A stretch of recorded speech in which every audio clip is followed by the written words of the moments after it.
Selamat pagi Bapak Ibu, teman-teman semuanya, saudara-saudara uh, seiman, sebangsa. Ketua, terima kasih buat kesempatan undangan boleh berbagi di sini. Ya, membimbing mungkin ya dikit lah, tapi mungkin lebih sparring aja ya. Kita coba berkolaborasi, belajar bareng lah ya, brainstorming juga. Karena masih banyak juga yang saya perlu pelajari. Walaupun seperti ini, saya baru masukkan naskah di sebuah jurnal yang belum terakreditasi, baru akreditasi gitu ya, tapi masukannya itu posisi belum terakreditasi, reviewnya galak banget gitu, jadi banyak sekali catatannya saya harus revisi banyak gitu. Tapi ya udah saya harus jalanin lah ya, karena namanya belajar gitu ya, kadang-kadang Salomo aja suruh kita belajar sama semut gitu ya, belajar pokoknya belajar sama siapa aja lah. Saya masukkan ada jurnal Dunamis di Sinta 2 juga, itu jurnal yang ketika saya di Inteos 2012 kalau nggak salah itu diserahkan untuk mengelola jurnal di sana, dan waktu itu namanya masih antusias, karena Inteos katanya enthusiasm kan gitu ya. Jadi namanya supaya mirip antusias gitu, supaya ada koherensinya. Lalu 2016 karena paradigma jurnal sudah bergeser ke online. Sebenarnya sudah lama, hanya memang PTKK atau ya lingkup STT gitu ya, sebagian besar masih boleh dibilang sangat terlambat gitu. Sehingga 2016 keluar semacam aturan untuk tidak mengakreditasi jurnal cetak. Sehingga memang sekarang tidak ada akreditasi jurnal cetak. Lalu yang diakreditasi itu adalah jurnal online. Lalu kami beralih dan saya mulai belajar di sana ke Jogja, ke kelompok yang bernama Relawan Jurnal Indonesia. 1 tahun itu saya bolak-balik dengan dengan biaya sendiri juga, karena Solo Jogja nggak terlalu jauh juga ya. Karena saya begitu senang, dan akhirnya saya bilang kepada pimpinan pada waktu itu, saya bilang, saya mau bangun jurnal online dengan nama yang baru, dan karena ciri khas pentakostalismenya, sehingga saya buatlah namanya Dunamis gitu ya. Dunamis sesuai dengan yang di Kisah Rasul 1 ayat 8 itu, Dunamis. Saya resign 2017 dari Inteos, meninggalkan pada waktu itu dalam proses akreditasi Sinta 4. Dan gak berapa lama pengelola yang baru yang juga rekan saya pada waktu itu, saya bilang, wah, karena waktu itu kami sama-sama dengan STT Simpson. STT Simpson dia dapat Sinta 3, kami Sinta 4. Saya bilang, kami coba untuk melihat, membandingkan, biasalah wajar lah untuk seperti itu ya. Dan saya bilang, kita nggak ada kurangnya loh, bahkan lebih sebenarnya. Akhirnya saya bilang, ayo Pak, kita bangun lagi lah, kita maju lagi gitu, kita reakreditasi. Dan saya bantu waktu itu Pak Yusak Susilo namanya, 1 edisi dan maju reakreditasi, naik di Sinta 2 gitu ya, Sinta 2. Dan sebelumnya saya tangani di sebuah STT namanya Epigrafe, STT Torsina, itu di Sinta 4, Epigrafe. Dan mulai dengan pengalaman itulah saya coba bangun ketika saya masuk di STT PB namanya, STT Pasar Baru karena wilayahnya di Pasar Baru ya, STT Pelita Bangsa, karena sama-sama PB gitu ya. Puji Tuhan langsung masuk di Sinta 2 berdasarkan dengan pengalaman-pengalaman itu. Dan 2016-2017 saya menjadi tutor di RJI dan menjadi anggota RJI di wilayah Jawa Tengah. Jadi makanya kemarin waktu beliau pasang saya pakai foto pakai ini, wow, akhirnya pakai kostum RJI, saya bilang tolong jadi disebarluaskan supaya karena jangan sampai saya nanti ditegur, walaupun saya bisa memberikan alasan sih, apa karena ini kan wilayah kerja mereka gitu, wilayah kerja kami lah. Apa yang mau saya katakan gini teman-teman, saya pada awalnya tuh istilahnya nggak berpikir akan seperti ini, karena waktu itu saya didaulat oleh ketua, Evan kamu tangani jurnal gitu ya, memang disuruh nangani litbang waktu itu, penelitian dan pengembangan. sekarang berubah nama menjadi LPPM apa LP3M, LP2M, nggak tahu juga. Pokoknya itu bagian penelitian dan pengabdian kepada masyarakat. Karena melihat pentingnya publikasi dalam dalam dunia akademik sebagai identitas para dosen pada waktu itu, akhirnya saya coba untuk membangun lah 2016 itu. Saya bolak-balik Solo Jogja gitu ya, dengan keterbatasan, pokoknya ya saya harus bisa gitu. Saya harus bisa. Dan puji Tuhan 2017 saya masuk jadi tutor, dan mulailah dari situ merasa wah ini sesuatu yang menyenangkan.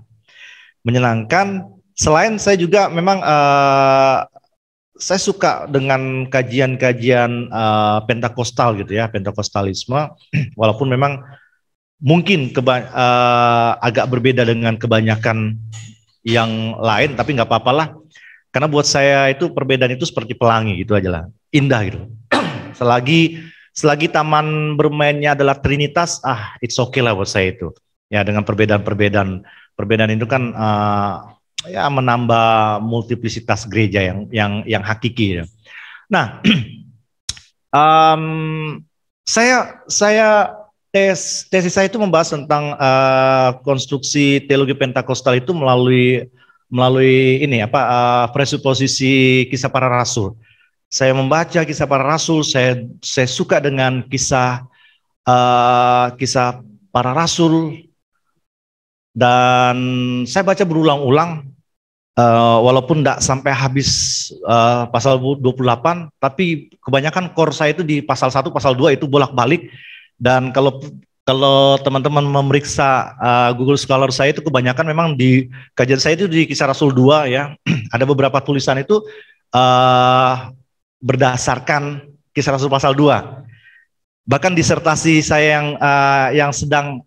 yang akan saya tulis mulai semester depan ini, itu mulai dari Kisah Rasul 2 juga, Kisah Rasul 2 ayat 42 tentang koinonia. Tapi koinonia dalam perspektif Pentakostal yang secara lain lah ya itu, cara lain. Nggak enak kalau saya ngomong panjang nanti ada yang nulis gagal pula saya gitu ya. Wow, sudah ada novelty yang lain katanya. Saya memperhatikan Lukas. Teman-teman yang mengajar bahasa Yunani mungkin memperhatikan juga apa yang Lukas katakan tentang apa yang dia tulis ya. Di Kisah Rasul 1 ayat 1 dia bilang, dalam bukuku yang pertama, dalam protologonku katanya, protologosku katanya. Jadi dia mengatakan bahwa Injil yang kita sebut Injil Lukas itu adalah logos.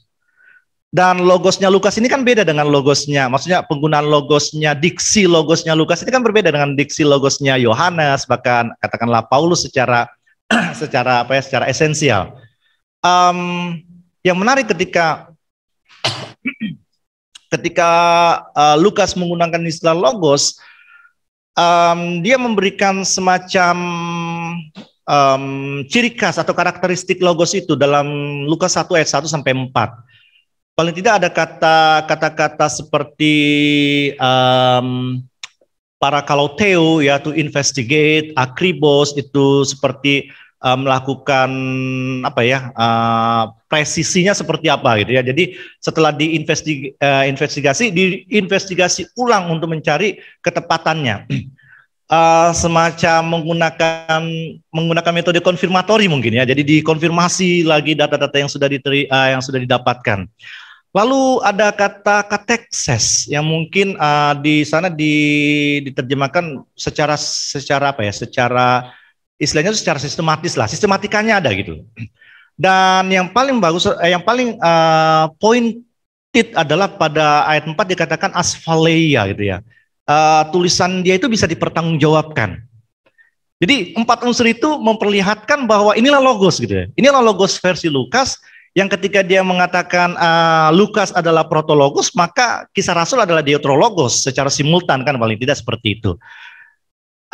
Berbeda dengan Markus ketika dia katakan arke evangelion katanya. Jadi jelas-jelas Markus mengatakan bahwa apa yang dia tulis itu sebagai evangelion, Injil gitu ya. Dan Lukas mempertegas ini logos. Gitu. Logos yang ketika dulu kita belajar mungkinnya di SMP belajar biologi itu ada bios dan logos. Psikologi adalah suke dan logos. Antropologi adalah antropos dan logos. Yang artinya secara sederhana logos adalah ilmu gitu ya, atau ilmu pengetahuan. Scientific lah, scientific writing. Beberapa terjemahan menerjemahkan sebagai treatise. Jadi bukan sesuatu yang dalam pemikiran kita seperti wahyu turun dari dari langit lalu dituliskan seperti itu. It's okay lah. Saya nggak menolak inspirasi. Lukas terinspirasi, ya. Lukas dibimbing oleh Roh Kudus tentunya. Tetapi lebih dari itu dia melakukan yang namanya investigasi atau dia melakukan penyelidikan, penelitian, dia melakukan bertanya, mencari ketepatan dari informasi atau data yang dia terima, lalu dia menuliskannya secara sistematis. Bukankah itu unsur-unsur dari ilmu? Bahwa ilmu adalah pengetahuan yang disusun secara sistematis, metodologis dan koheren gitu ya, berkaitan. Sehingga dia memberikan label bahwa apa yang kutulis itu asphaleia katanya. Dia menegaskan bahwa ini bisa dipertanggungjawabkan. KJV katakan it's true katanya. Itu benar adanya. Sehingga kembali apa yang mau saya katakan bahwa cara Lukas menulis Injilnya itu sama seperti seorang ilmuwan melakukan penelitian ya, penyelidikan, menyusun data gitu ya, mengonfirmasi data sehingga sampai pada satu titik dia bilang saya bisa menjamin semua tulisan itu. Sehingga dia katakan itulah logos saya, itulah protologos saya dan Kisah Rasul ini adalah deuterologos saya. Nah, teman-teman maksud saya gini. Saya mendapatkan beberapa pertanyaan dari rekan dosen yang lain lah yang mungkin bertanya secara untuk apa sih melakukan hal-hal seperti ini ya, nulis ngapain lagi nulis gitu. Bukankah kita ya cukup aja mengajar dan ya mengajar jemaat itu atau mengajar kalau di STT mengajar mahasiswa ya nggak apa-apa sebenarnya itu oke gitu. Hanya kalau kita mengklaim diri kita sebagai scholar, sebagai seorang sarjana, maka kan kita juga dituntut dengan apa ya, dengan tanggung jawab kesarjanaan kita. Selain itu, pagi tadi saya mengingat sebuah kisah Rasul lagi gitu ya, tentang sida-sida Ethiopia bersama yang dalam sebuah perjalanan dia membaca, lalu singkat cerita dia menjadi percaya oleh karena apa yang dia baca dijelaskan oleh orang lain. Walaupun saya Batak, saya lahir di Makassar, kampung halaman saya yang sering saya pulang itu kalau pulang itu paling ke Palopo ya, berapa satu malam lagi dari Makassar. Ada seorang tokoh Makassar di tahun 80-an lah kalau nggak salah itu yang bernama Amran Amri. Mungkin kita juga pernah mendengar itu, dosen Islamologi pasti sangat ya memahami itu. Atau Yusuf Roni lah ya, Yusuf Roni. Kalau kita melihat kisahnya, lepas dari segala kontroversinya, bagaimana mereka menjadi percaya. Dan kita akan menemukan dokumentasi mereka membaca literatur. Mereka bukan orang-orang yang pernah ada dalam sebuah KKR lalu mengalami mujizat dalam tanda kutip gitu ya. Bukan yang buta disembuhkan atau yang seperti itu, tidak, tapi mereka membaca lalu mereka mengalami hidayah di dalam Kristus, tentunya hidayah itu ya oleh Roh Kudus, sehingga dituntun untuk memahami apa yang mereka baca. Yang mau saya tegaskan adalah literatur, teman-teman, literatur, sehingga nah itu kan urusan Roh Kudus, benar saya bilang gitu. Pernahkah teman-teman mengkaji atau meneliti tahun 80-90 itu kita marak sekali di mana-mana KKR kesembuhan ilahi dan banyak sekali termasuk di tempat di Solo itu dulu ketika Intios baru masuk baru ada gereja Sidang Jemaat Allah karena Intios itu di bawah gereja Sidang Jemaat Allah. Ketika masuk ada banyak KKR karena ini Pentakostalisme, pelayanan kuasanya brandnya sangat kuat. Banyak sekali dan dalam katakanlah 10-20 tahun sudah banyak sekali GSJ walaupun kecil-kecil di sekeliling Solo dan sekitarnya termasuk Sukoharjo dan pokoknya sekitarnya. Ya, yang di sini-sini mungkin itu hasil kerjanya STT Berea lah, karena wilayahnya Salatiga ke sini gitu.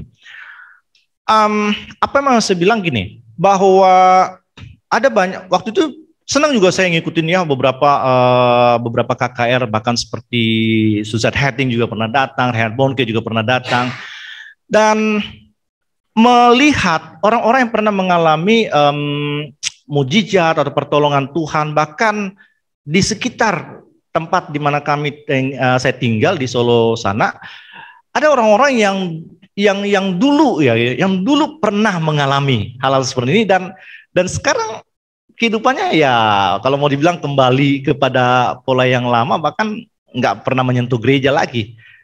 Nah, apa yang mau saya katakan gini, bahwa selama bukan karya roh yang mengerjakan keselamatan dalam diri seseorang, fenomenologi seperti apapun itu kan seperti apa yang seperti dikatakan oleh Gamaliel.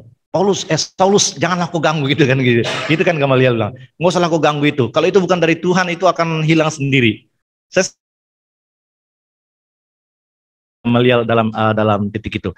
Jadi sekali lagi saya mau mendorong teman-teman bahwa mungkin kadang kita bertanya gini ya, untuk apa sih manfaatnya selain untuk sebuah pencapaian peningkatan jabatan fungsional ataupun pangkat ataupun golongan ataupun katakan prestis kita secara akademik. Saya merasa gini, pelayanan itu kan sebuah sifatnya segmentasi ya. Maaf, saya nggak ngajarin. Saya coba untuk mencoba untuk kita ini aja lah ya, untuk berdiskusi di awal dulu lah. Buat saya pelayanan itu segmentasi. Artinya ketika kita masuk ke dunia pendidikan, ini pelayanan saya loh. Walaupun kita teman-teman juga ada yang di pengembalaan, nggak mudah menggembalakan ya, nggak mudah juga melakukan pendidikan. Karena ini sebuah sebuah satu kesatuan yang sifatnya seperti trinitas lah gitu ya. Karena gereja itu menurut yang dikatakan Cicholas maupun Miroslav Volf, ini bayangannya Kristus, bayangannya Trinitas, gambarnya Trinitas, yang relasinya itu nggak bisa putus gitu, nggak bisa putus. Sehingga segmen pelayanan yang Tuhan percayakan kita melalui diri pendidikan, saya merasa pastilah akan ada implikasi atau dampaknya, walaupun kita nggak melihatnya secara langsung gitu ya.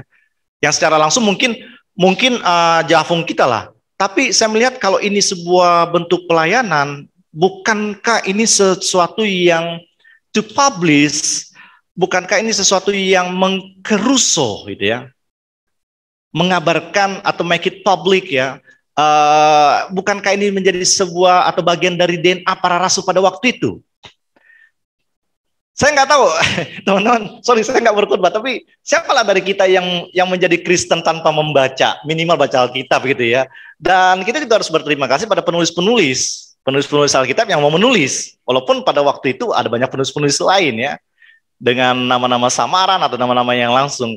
Tapi yang mau saya katakan bahwa menulis itu sangat-sangat ampuh lah ya, apalagi di era digital sekarang ini. Siapa sih yang nggak akan menulis gitu ya?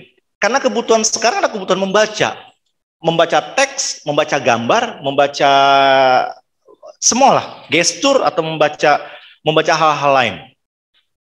Di era digital ini nggak ada yang nggak membaca. Ketika ditanya apa yang kamu samberan, kamu grab, kamu ambil pagi-pagi ketika bangun, terus terang saya katakan, handphone saya ambil. Kenapa bukan Alkitab? Alkitab saya ada di handphone. Renungan saya ada di WhatsApp gitu ya. Jadi itu yang saya ambil. Karena saya akan membaca Alkitab di situ gitu ya. Atau membaca kabar, atau membaca berita, atau membaca forwardan dari teman lain, postingan dari teman lain. Sehingga kebutuhan untuk menulis itu sangat-sangat bukan lagi penting, sangat penting lah, sangat signifikan. Apapun bentuk tulisan itu, gitu. Walaupun memang menulis secara akademik atau scientific reading itu bukan sesuatu yang mudah. Kita harus akui itu bukan sesuatu yang mudah. Saya 2012 itu mulai menulis tentang glossolalia. Ketika saya membaca sekarang, kadang-kadang saya tertawa. Saya menertawakan diri saya yang dulu gitu. Dan saya merasa ketika saya tertawa, oh berarti saya ada kemajuan. Begitu dong. Berarti kan kalau kita masih bangga dengan yang dulu, berarti kita masih stagnan gitu ya. Kayak Citato. Citato kan katanya Citato, life is never flat katanya. Jadi nggak datar. Gitu. Sehingga proses ini terus akan menemukan formatnya lah sesuai dengan masanya masing-masing. Jadi maksud saya menulis scientific writing itu nggak mudah memang, tapi juga bukan sesuatu yang sulit ketika itu menjadi habit. Teman-teman, ini yang mau saya katakan bahwa dengan coba lihat, saya nggak tahu apakah teman-teman memperhatikan relasi antar denominasi di era sekarang itu sedikit mencair, walaupun fenomena-fenomena di YouTube itu masih ada yang seperti itu, biasalah itu kan nyari konten nyari follower itu hal yang umum lah. Tetapi perhatikan itu, kami berbicara mahasiswa, saya kuliah di STT Jakarta yang ekumenikal, yang terbuka, yang dulu katanya capnya liberal, tetapi sekarang banyak orang-orang Injili, orang-orang Pentakosta, karismatik yang ada di sana, dan kami ngobrol tentang pendapat kami tentang sesuatu, tentang doktrin kami, dan itu cair dalam arti kami menghargai perbedaan itu. Oh, cara pandangmu seperti ini sudah. Oh ya, tapi kalau saya melihatnya seperti ini gitu. Saya melihatnya seperti ini, sehingga disadari atau tidak, ternyata salah satu implikasi dari lingkup atau situasi akademik ini membawa kecairan, walaupun ya masih jauh dari pencairan dana mungkin ya, tapi paling tidak relasi itu sedikit cair lah dari yang, karena sudah mulai menghargai perbedaan doktrin dalam sebuah perspektif akademik. Nah, sadar atau tidak, atau bagaimana cara kita melihat, saya selalu begini, bahwa apa yang saya tulis ini akan bermanfaat gitu ya. Walaupun cuma 0, sekian persen dari kekristenan di dunia, di Indonesia atau dimanapun gitu ya. Karena apa yang kita baca ini sifatnya mengglobal loh teman-teman. Ya, ketika jurnal kita diindeks oleh Google Scholar, ketika orang ingin mencari sebuah topik di Google Search Engine atau di Google Scholar-nya, pencariannya Google Scholar, maka kalau topik yang dicari itu sesuai dengan apa yang kita tulis, setidaknya kita dibaca gitu ya. Tulisan kita, karya kita dibaca oleh orang lain di belahan dunia lain, di benua lain, di mana-mana aja. Karena memang jurnal ini sifatnya sudah sangat mengglobal, sehingga konsekuensinya adalah data yang sangat dipertanggungjawabkan atau data yang sangat diperhitungkan adalah data digital. Teman-teman pernah menulis mungkin, tapi tidak pernah mengupload tulisan itu atau tidak pernah mempublikasinya secara online. Lalu kita ini kan terdaftar di Kemenak itu berapa ribu, 15.000 katanya dulu menurut datanya Thomas Venturi, dosen-dosen. Nggak mungkin lah ada gesekan atau pertemuan ide gitu ya. Ide saya tentang Pentakostal pasti juga bertemu dengan ide-ide dosen Pentakostal lainnya. Sehingga mungkin ketika saya menulis sesuatu dan saya lupa mengupload, bukan lupa atau tidak langsung menguploadnya, orang lain dia memiliki ide yang sama lalu mengupload, lalu saya mengupload nanti beberapa waktu kemudian, saya akan dianggap sebagai plagiator. Saya melakukan plagiat. Kenapa? Karena saya mencontek ide orang lain, padahal itu ide saya sendiri.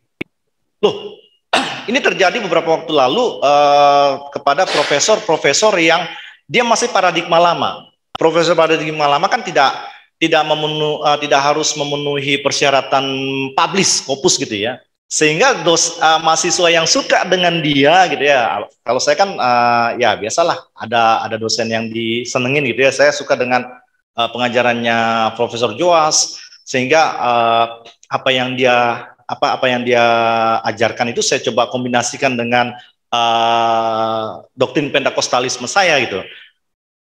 Sehingga mahasiswa yang suka ini dia upload, dia suka menulis, dia suka mengupload, dia suka nulis, dia suka mengupload gitu ya. Kan ada banyak networking sosial media yang basisnya akademik, Akademia Edu, ResearchGate, OSF.io, ada banyak lagi yang bisa dilakukan ya untuk mengupload karya-karya siapapun itu, termasuk kita dosen. Sehingga pada satu kali ketika dilakukan pemutakhiran data, dalam arti semua yang pernah ditulis secara cetak harus diunggah secara online, ketemulah, bapak mencontek idenya ini, wah nggak mungkin dong. Nggak mungkin, itu ide saya itu katanya. Persoalannya itu. Persoalannya data digital adalah data yang sahih. Jadi jejak digital itu menjadi jejak yang sahih. Artinya apa? Teman-teman, saya mungkin beberapa waktu lalu, saya pengen nulis tentang digital Pentecost gitu ya. Belum sempat, belum ada draftnya. Saya tulis di status di Facebook saya tentang digital Pentecost. Lalu tentang koinonia. Misi koinonia, saya belum punya draft, saya tulis di Facebook saya. Paling tidak ketika nanti ada orang mengklaim, saya bilang, coba kita lihatlah duluan mana kita gitu ya. Kamu nulis di mana di jurnal ini, oh saya udah berapa bulan sebelumnya atau berapa tahun sebelumnya saya sudah pernah. Ide ini saya tuangkan dalam postingan Facebook saya. Jangan-jangan kamu lihat ya. Jadi kan bisa apa ya, mempertahankan keorisinalan ide kita. Nah, jadi ini sangat membantu kita. Kalau kita berpikir apa sih manfaatnya, udahlah. Kalau kita berpikir seperti Neckerman itu ya, ojo neko-neko ya, jadi ya udah, cuma itu aja. Apa yang kita jalankan dengan irama yang biasa-biasa ya, kita kan nggak akan mendapatkan apa-apa ya, tidak akan memberikan apa-apa gitu. Ya paling itu aja gitu. Dalam sebuah pengajuan proposal ataupun naskah yang submit, saya selalu mengatakan apa manfaat dari penelitianmu, selalu itu. Jadi saya nggak akan mempersoalkan dulu metode apa gitu, cuma saya tanya gini, ini tujuannya apa, manfaatnya apa, itu aja.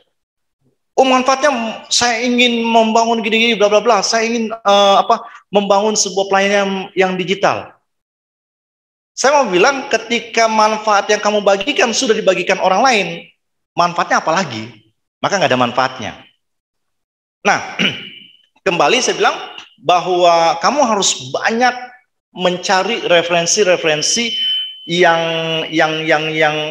katakan yang sama gitu ya, idenya, supaya kamu menghindari itu. Kamu menghindari itu. Nah, jadi penolong dulu lah ya, supaya kita semakin bergairah lah dalam menulis, dalam membagi karya-karya kita. Kita nggak tahu lah ya. Selagi saya hidayah yang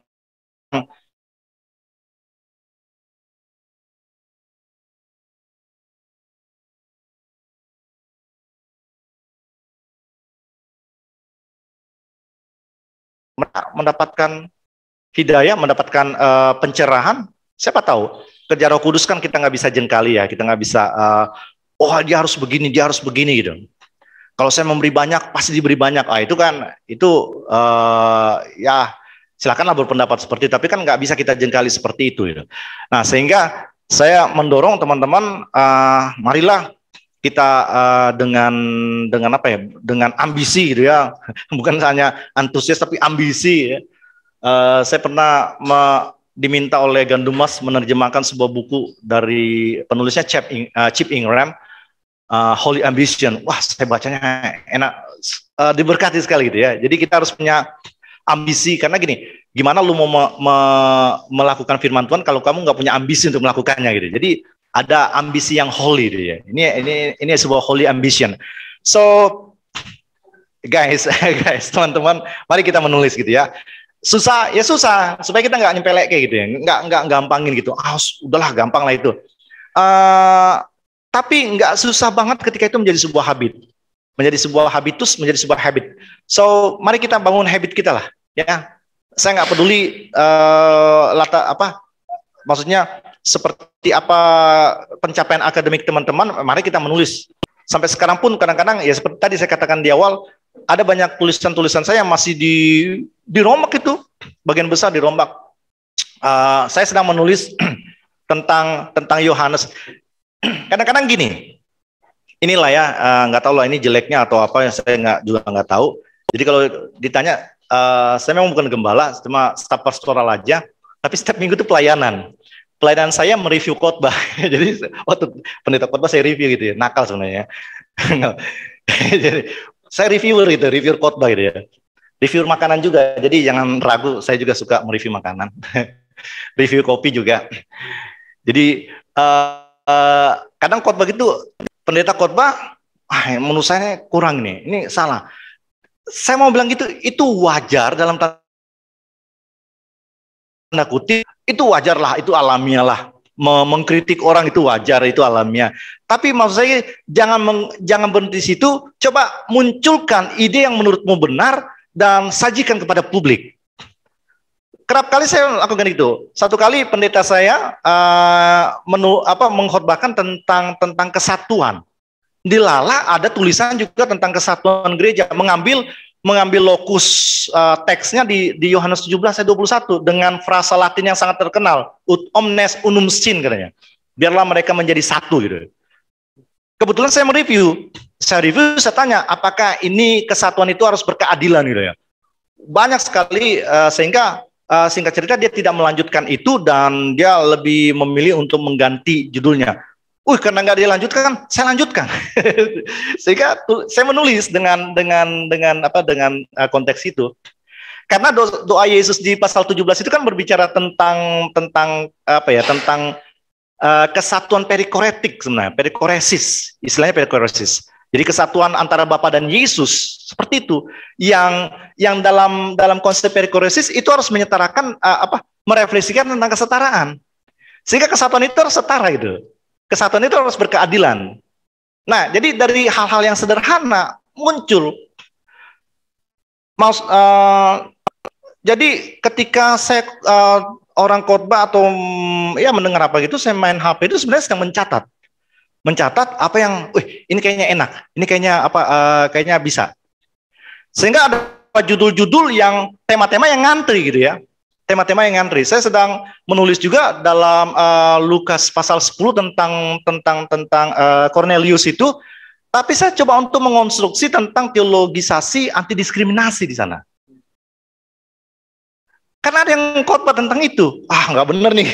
Tapi nggak benar saya dalam arti ya, artinya pesannya tetaplah ya, pesannya tetap saya amini dan ya itu sangat memberkati. Buktinya saja saya bisa menulis dari situ. Ada banyak ide gitu ya, ada banyak ide. Ya memang dilala juga ya itu sesuatu yang memang interest saya. Jadi teman-teman gini, saya sih mari kita coba, saya menantang nanti ya. Pertemuan ini kan cuma sampai jam 1 ya. Tapi saya sih menantang gini, coba untuk menghasilkan naskah.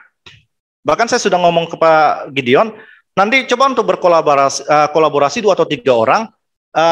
Saya tantanglah untuk 1 bulan jadi draft itu jadi menjadi sebuah naskah 3.000-an kata dulu deh ya, 3.000-an kata untuk nanti saya coba masukkan ke jurnal yang terakreditasi Sinta 4. Jadi orang dalam. Tadi bilang orang dalam. Kadang-kadang seperti itu ya.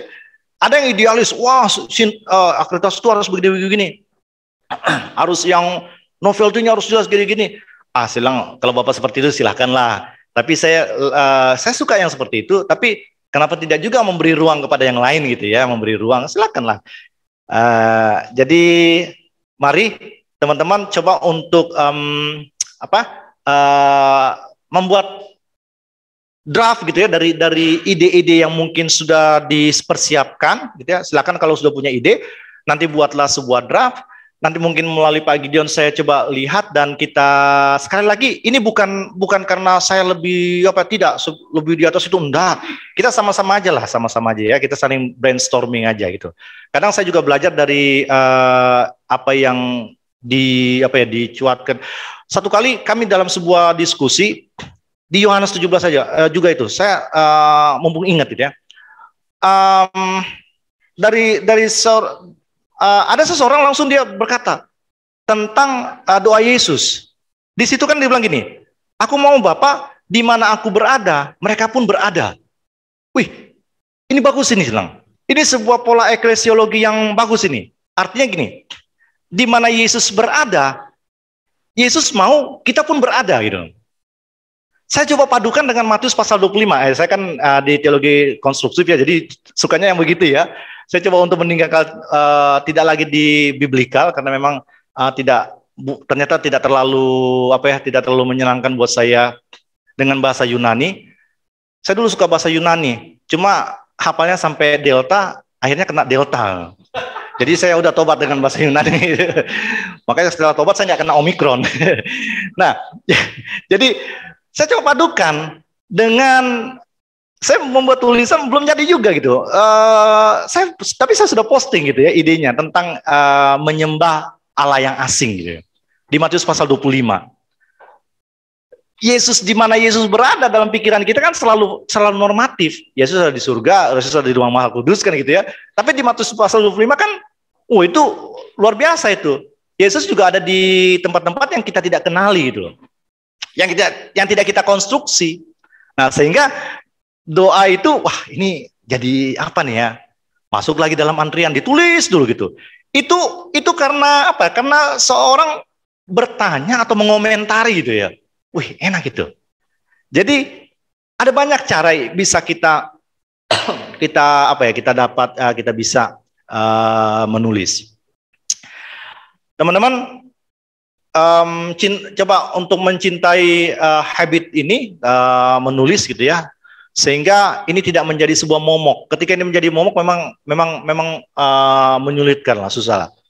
Saya gembala, habis waktu saya untuk jemaat. Saya mau bilang dosen pembimbing saya, Profesor Joas Adi Prasetya juga gembala sidang, tapi dia bisa sampai profesor. Artinya dia mencintai apa yang dia lakukan itu. So, mari kita coba untuk mencintai bagian ini, karena buat saya publikasi itu adalah DNA para rasul di era digital. Itu DNA-nya. DNA para rasul itu mengkeruso gitu ya. Jadi publikasi ini adalah bagian atau ekspresi mengkeruso lah di era digital. Ada PPT yang saya sudah bagi kepada melalui Pak Gideon, hanya mungkin saya nggak terlalu banyak di situ. Wah, ini sudah, sorry, mati lagi dia.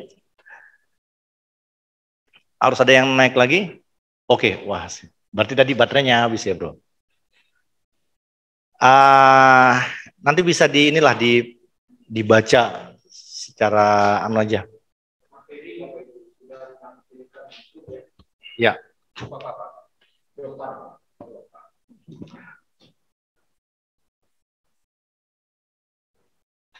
Oke.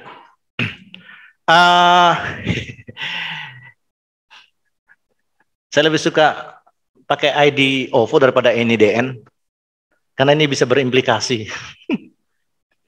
Nah, ini surat edaran yang 2019 yang mensyaratkan S1 harus mempublikasi, S2 harus juga mempublikasi syarat kelulusan ya. S2 harus di jurnal akreditasi, S3 di jurnal internasional reputasi. Ini edaran dari Kemenristek Dikti waktu itu namanya, masih di 2019 Mei. Orientasi kita yang gimana gitu ya? Kita mulai dari ide atau tema yang kita punya ya, sesuai dengan bidang minat kita. Seperti tadi minat saya di Kisah Rasul, di Pentakosta, bacaan-bacaan tentang Kisah Rasul. Ada memang teman-teman lain dia nggak setuju bahwa Pentakostal harus selalu dimulai dari Kisah Rasul. Ya silakan, saya bilang gitu, nggak apa-apa. Tapi saya lebih mendasarkan dari Kisah Rasul. Nah, kalau kita sudah punya ide atau tema ya, sesuai dengan minat kita, lalu kita buat naskahnya, lalu kita mencari jurnal targetnya. Ini mau dimasukkan kemana gitu. Nah, tapi ada yang mulai dengan mencari dulu jurnal target. Saya harus masuk di jurnal terakreditasi Sinta 4 umpamanya, Sinta 3 gitu ya. Karena buat saya Sinta 3, 4 sama aja gitu ya, karena di Dikti itu kumnya 20. Walaupun kemarin ada semacam cashback ya dari DBK, semua dikasih 25 nilainya itu ya. Semua akreditasi dikasih 25. Saya harus masuk di jurnal Sinta 2. Oh, saya mau naik ke lektor kepala. Syaratnya harus ada 2 artikel di jurnal Sinta 2. Sehingga saya harus mencari ini, dicarilah jurnal Sinta 2. Sekarang teologi sudah ada 5 jurnal yang Sinta 2. Dunamis, Kurios yang saya kelola, jurnal Jeffrey, jurnal Gema Teologikanya UKDW Jogja, sama Asosiasi Teologi Indonesia atau International Journal IJT lah, saya lupa I-nya itu Internasional Pak Indonesia. Sehingga nanti kita memperhatikan, oh skopnya apa aja di sini ya, ini skopnya apa saja. Lalu setelah jurnal target, kita biasanya kalau kita melihat jurnal target, kita melihat selingkung. Ya, selingkung itu kayak struktur atau formatnya, ya. Istilahnya selingkungnya. Atau skopnya seperti apa? Atau pembahasannya seperti apa? Jadi saran saya teman-teman kalau mau memasukkan tulisan naskah ke sebuah jurnal tertentu, pelajari dulu deh terbitan-terbitan terakhirnya, 2 edisi terbitan terakhir, beberapa artikel gitu. Oh polanya seperti ini gitu ya. Oh polanya seperti ini, nggak apa-apa. Lalu baru kita membuat apa ya kira-kira temanya gitu ya, apa kira-kira idenya ini. Nggak apa-apa sih mulai dari jurnal target dulu, nggak apa-apa juga mulai dengan ide atau minat mana yang kita bisa apa ya mulai secara nyaman aja. Jangan dibikin susah lah. Ini contoh. Ini Kurios, jurnal yang saya kelola. Ketika teman-teman menulis tentang contohnya aja tema kepemimpinan, maka di awal sudah akan di-reject gitu. Bukan karena jelek, tidak. Karena tidak sesuai dengan skop, tidak ada skopnya gitu. Jadi kami tidak membahas tentang kepemimpinan Kristen.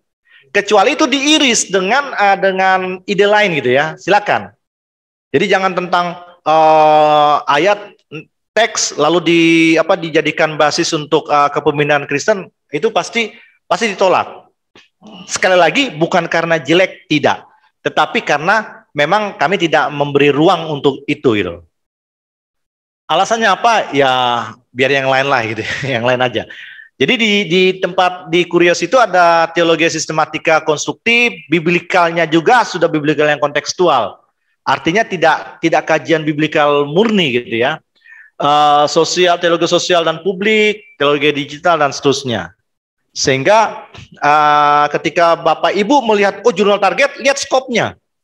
Di sana kan pasti ada namanya fokus and scope gitu loh. Fokusnya di mana? Skopnya apa? Jangan keluar dari itu. Nah, sehingga ketika kita sudah menetapkan, kita sudah punya ide, oke, atau kita belum punya ide, kita melihat jurnal target, jurnal target ini. Oh mereka nggak punya membahas kepemimpinan, oke. Saya coba bahas tentang yang lain lah gitu ya, sisi yang lain. Saya bukan bidang saya pendidikan agama Kristen, tidak. Ketika diminta untuk mereview itu, paling saya mereview kerangka berpikirnya aja deh. Konten substansi enggak, saya nggak berani karena bukan itu bidang saya gitu.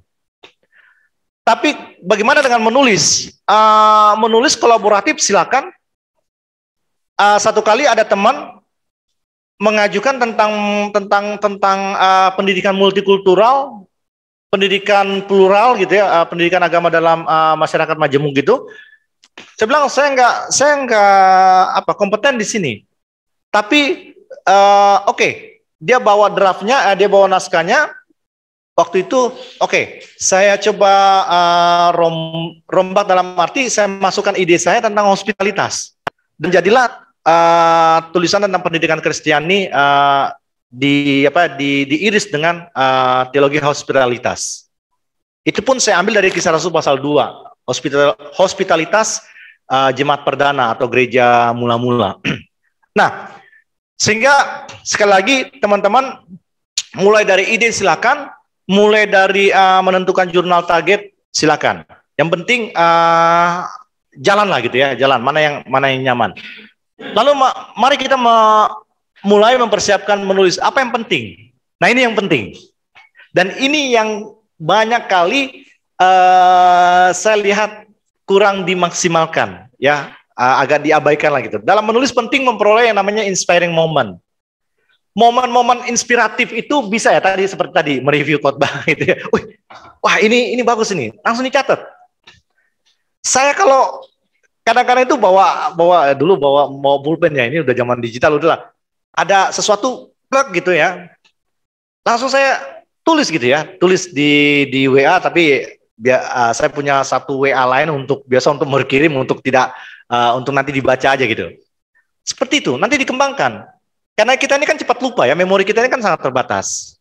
Walaupun kita punya yang namanya long term memory, tapi kadang-kadang ide-ide brilian itu kalau kita nggak catat gitu ya, dia bisa lenyap begitu saja.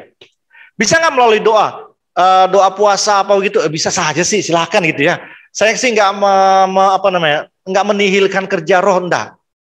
Tapi jangan kebanyakan doa sampai nggak menulis itu juga, janganlah. Artinya inspiring momennya seperti apa silakan. Teman-teman maaf ya, maaf.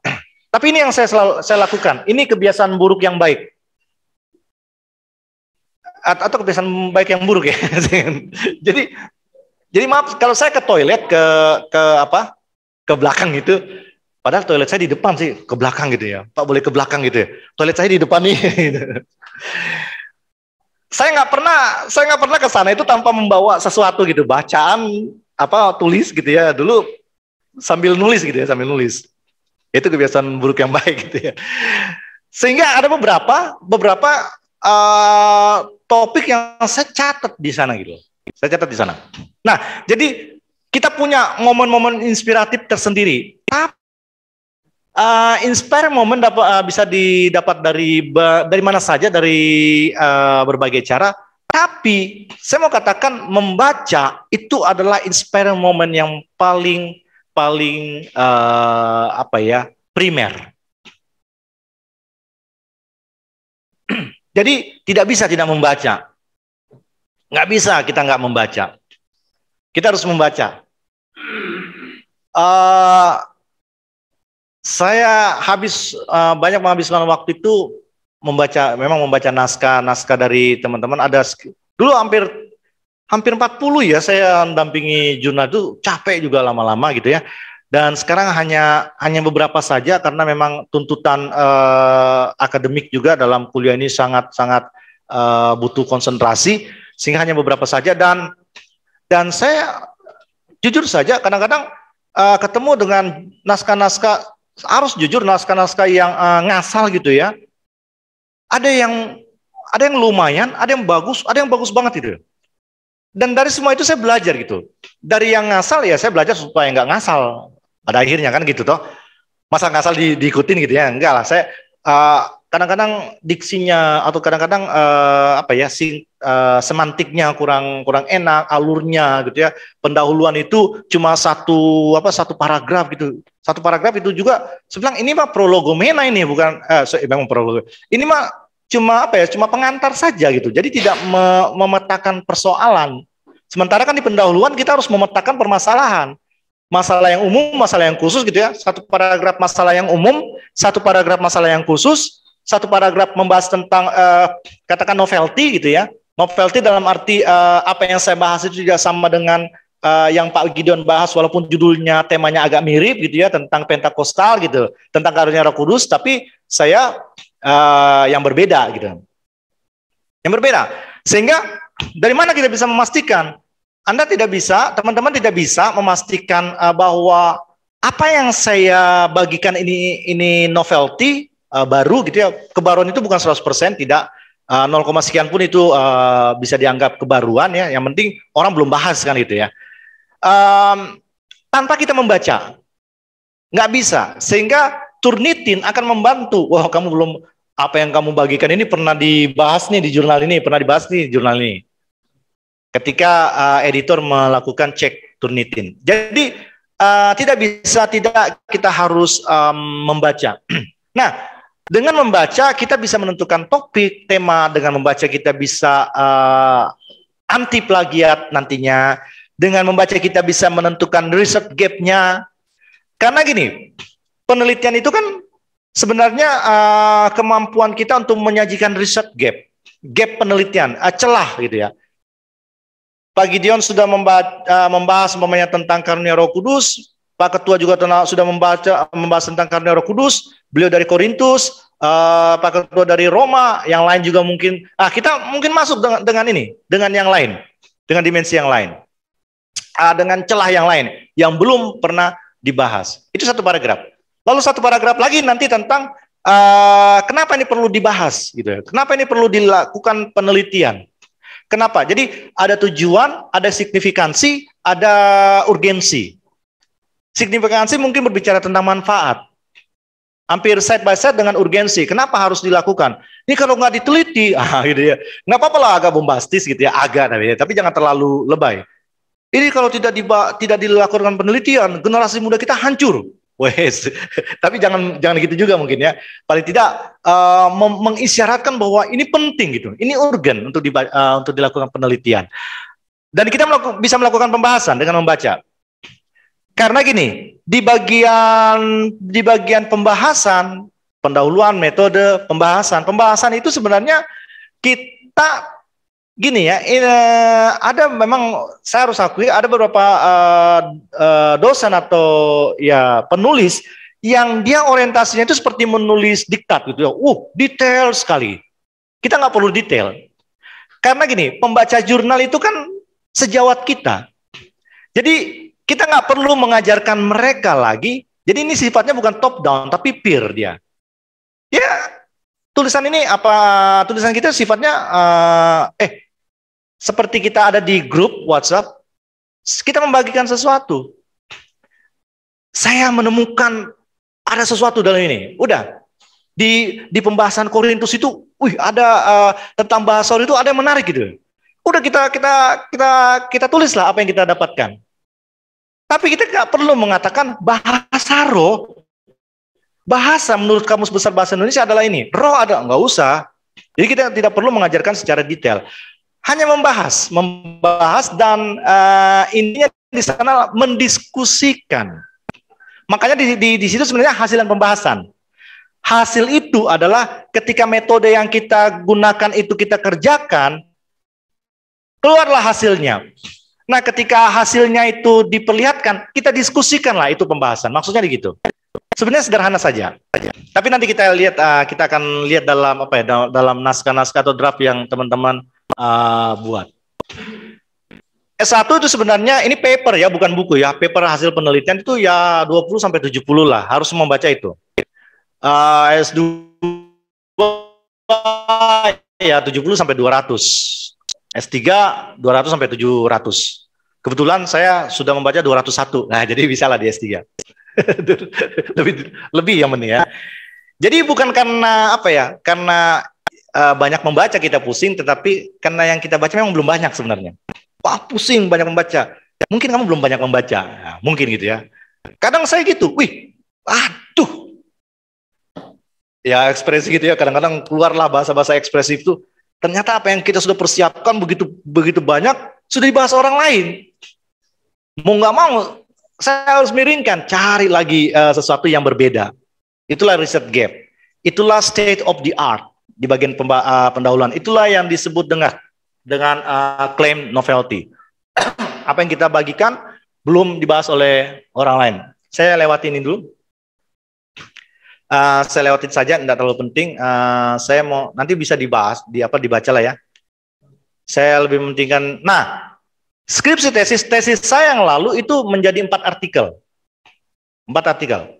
Saya sarankan tesis-tesis teman-teman, boleh nggak saya mempublikasikan, menjurnalkan tesis saya? Silakan. Tapi saran saya jangan sama persis idenya gitu ya. Silakan ide-ide temuan, sub idenya gitu ya. Atau kalau itu 2 variabel, salah satu variabelnya aja gitu ya dibagikan. Kalau itu sebuah temuan dalam penelitian, silakan gitu ya. Karena kan tesis skripsi sudah punya kreditnya sendiri. Gitu. Nah, sehingga itu bisa di breakdown ya, bisa dijadikan tulisan-tulisan atau scientific writing dengan tema-tema yang subtema yang berbeda. Menurut Dawson dan diulang oleh Duncombe, penelitian adalah sebuah kegiatan yang memberikan kontribusi original. Jadi sesuatu yang kita bagikan itu adalah hasil daya cipta kita sendiri. Dalam sebuah kelas, saya katakan gini, kita melihat teologi penciptaan itu di Kejadian versi Musa gitu ya, yang menampilkan bahwa Allah adalah sosok pencipta yang menciptakan dengan kemahakuasaannya. Ya, sekali jentik jadi, sekali jentik mungkin jadi, jadilah ini, jadilah ini, jadilah ini, jadi semua. Padahal saya bilang lalu lah, padahal Amsal pasal 8 kalau pada waktu itu di kelas saya bilang kalau kalian memperhatikan di sana ada satu karakteristik ilahi yang juga menjadi daya cipta, yaitu hikmat. Hikmat, dia bilang dia ada pada waktu Allah menyusun, ya pokoknya semesta dan seterusnya, Amsal pasal 8. Dan hikmat itulah yang ditawarkan sebenarnya melalui pembacaan Amsal kepada pembacanya. Artinya, saya mendorong bahwa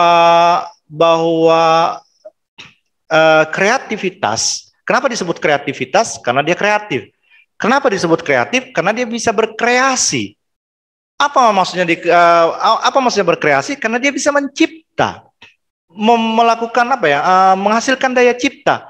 Walaupun mungkin daya ciptanya tidak seperti tidak dari ex nihilo gitu ya, tetapi bisa lah melakukan, meneruskan apa yang orang lain lakukan, berinovasi gitu. Yang penting itu karya orisinil. Sehingga saya bilang you guys sangat bisa ketika Anda mengandalkan roh yang penuh hikmat itu bekerja dalam hidupmu. Tapi perhatikan satu hal, saya belum pernah menemukan di Alkitab tokoh-tokoh itu orang yang penuh dengan roh itu malas, nggak pernah. Selalu orang-orang yang rajin gitu ya di bidangnya masing-masing. Sehingga nggak ada itu namanya kamu rajin berdoa tapi nggak rajin yang lainnya gitu. Sebagai mahasiswa gitu. Itu bullshit itu buat saya. Kamu rajin berdoa, kamu pasti rajin yang lainnya. Karena karakteristik pertama-tama yang ditunjukkan oleh jemaat mula-mula adalah mereka tekun dalam belajar. Kisah Rasul 2 ayat 42, mereka bertekun dalam pengajaran para rasul dan bersekutu. Mereka tekun berkoinonia, bersekutu, gitu, berdoa. Mereka juga tekun belajar. So kalau kamu tekun berdoa tapi tidak tekun belajar, apa itu gitu ya? Tapi ya terserahlah. Saya cuma bisa bilang bahwa kalau kamu mau berhasil, saya cuma mengikuti apa kata pengkhotbah, bahwa yang penting dalam berhasil adalah hikmat.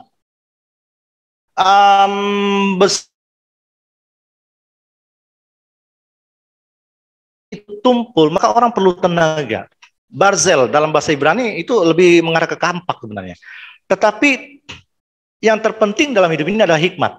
Sehingga kalau kamu mau berhasil, kata berhasil, saya sih coba sedikit melihat kamus di sana itu lebih mengarah kepada expert ya, kompetensi sebenarnya. Jadi kalau kamu mau menjadi seorang pakar, kamu harus punya hikmat, dan hikmat itu beriringan dengan apa ya, dengan kerajinan, dengan yang lainnya. Sehingga sekecil apapun itu, yang penting orisinil, itu hasil saya. Dan itu harus bisa dibuktikan melalui tadi membaca. Karena kita hidup di era digital, kawan-kawan. Sehingga kita nggak bisa mengklaim bahwa ini baru. Apa yang saya bagikan baru. Coba dulu deh. Kalau teman-teman punya ide, mau menulis apa, punya ide, punya judul, punya topik, ya, punya tema, tuliskan itu di Google Scholar. Nanti kita simulasikan. Ketika kita tuliskan di Google Scholar, belum ada, nah itu baru kita bisa klaim itu sebagai sesuatu yang original punya kita. Cepat-cepatlah menulis. Atau minimal taruhlah itu kalau itu masih dalam bentuk draft, taruhlah itu di ruang-ruang digital. Ada Akademia Edu, ada osf.io, ada ResearchGate, ya itu seperti Facebooknya para peneliti. Sehingga jejak digital akan memperlihatkan bahwa kita pernah memiliki ide itu sebagai yang pertama. Nah, kontribusinya itu apa aja? Kontribusinya itu bisa kontribusi metode atau pemecah masalah. Sehingga dalam penjudulan nanti dua hal ini harus ada, metode sama masalah. Ya. Oke, novelty. Novelty ini harus harus dipahami sebagai sesuatu yang bukan 100% baru. Tidak ada yang baru katanya di kolong langit ini. Kecuali di atas langit. Jadi yang di kolong langit nggak ada yang baru. Sederhananya selama peneliti lain, penulis lain atau publikasi lain tidak memperlihatkan ada hal yang kita mau bahas, it's novelty. Kita bisa klaim itu. Ya, bagaimana membahasakannya nantilah kita kita lihat bagaimana menarasikannya. Itu sebabnya artikel jurnal harus menunjukkan apa yang disebut sebagai research gap atau state of the art.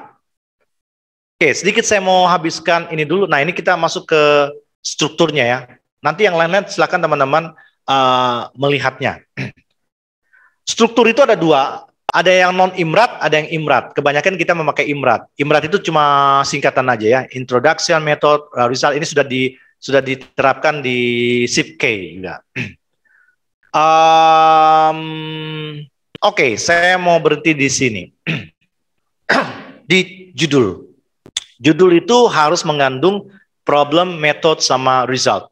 Metode ini maksudnya metode ini bukan metode penelitiannya, tapi metode memecahkan masalahnya. Ya, saya menulis menggagas hospitalitas Pentakostal dengan apa? Dengan subjudul membaca ulang kisah para rasul 2 ayat 44-47 di masa pandemi. Ini saya tulis pada waktu STBI melakukan call for papers 2020, 19 atau 20 gitu. Saya lupa. 20 atau 21 gitu ya. Nah, ini merah biru karena di sini ada problem, di sini juga ada result. Problemnya ada hospitalitas Pentakostal, resultnya adalah saya menawarkan hospitalitas Pentakostal.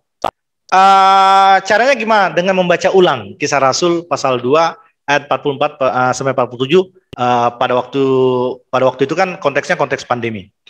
Nah, jadi seperti itu. Ini beberapa judul yang tadi saya singgung ya. Ketika melihat orang membahas bahasa roh, saya coba untuk membahasnya dalam sisi yang lain. Saya coba tawarkan tentang spiritualitas perikoresis umpamanya. Atau ketika membaca bahasa roh di Korintus itu, saya coba untuk bagaimana ketika ayat 4 itu saya gagas sebagai sebuah cara untuk membangun kecerdasan, kedewasaan sebenarnya, kedewasaan spiritualitas atau kecerdasan emosi. Kecerdasan emosi dalam arti kita bisa tidak dikuasai oleh emosi gitu ya. Bagaimana bisa? Ya ini kan cuma tawaran gitu. Ini tawaran saya dalam pembacaan 1 Korintus 14 tentang bahasa roh itu membangun. Ya, kata membangun itu kan bisa diartikulasikan dengan banyak hal, tapi salah satunya adalah bisa membangun diri itu dalam bahasa yang digunakan itu membangun mentalitas juga, membangun kerohanian, membangun semacam kedewasaan ya, edukasi. Sehingga ini menjadi sebuah tawaran gitu ya. Dan ketika saya lakukan ini, ya saya melihat belum ada yang membahas, ya sudah, saya jalan terus gitu. Semua sudah dipublikasi tentunya. Dan yang terakhir ini tentang hospitalitas kaum Pentakostal dalam bentuk partisipasi sosial politik. Ya. Nah, dari mana ide hospitalitas? Saya baca buku Amos Young, bukunya Amos Young, baca bukunya M.E.G. Olden, dan banyak baca buku-buku. Kebetulan juga diberikan tugas ya tentang teologi hospitalitas. Lalu saya baca juga bukunya atau artikelnya Joel Sadif Prasetya dan yang lainnya saya baca. Membaca, tidak bisa tidak membaca. So, teman-teman, ini dulu saya bagikan karena saya sih pengen teman-teman punya judul gitu ya, punya tema lah Pak, minimal dulu ya, punya tema. Nanti kita perbaiki, jangan takutlah. Reviewer itu sifatnya membantu ya, sehingga ketika judul kita kurang mantap, kadang-kadang gitu, ketika saya melihat itu saya usul judul ini gitu, silakan diterima puji Tuhan, enggak pun silakan, mau dikembangkan pun silakan, itu keputusan editor. Nah, sehingga mari saya menantang dalam arti, yuk menstimulasi teman-teman, waktu yang sangat singkat ini kita gunakan untuk bisa paling tidak ada draft lah ya, 1000 kata bagus. Kita mulai dengan judul, lalu nanti kita coba dengan pendahuluannya seperti apa, metode kita coba yang sederhana dulu gitu ya, karena namanya mencoba ya sederhana dulu aja lah. Lalu nanti kita coba alurnya dalam pembahasan seperti apa sampai kita menarik kesimpulan.